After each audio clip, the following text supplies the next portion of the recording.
हे धवलेश्वराय वालालिंग महाप्रभु दीपं ज्योति परम ब्रह्म दीपं ज्योति जनार्दनः दीपहरतु मे पाप पूजा दीप नमस्तुते।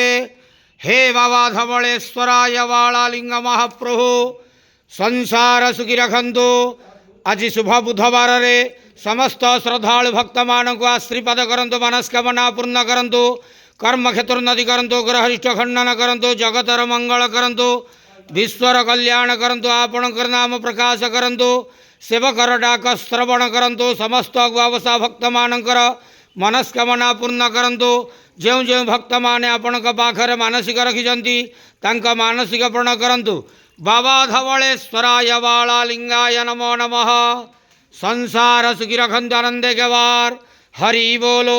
आज शुभ बुधवार रे समस्त श्रद्धालु भक्त मान को आशीर्वाद करंतु, आनंदे गवार हरि बोलो। बाबा धवलेश्वराय वालालिंगाय नमो नमः।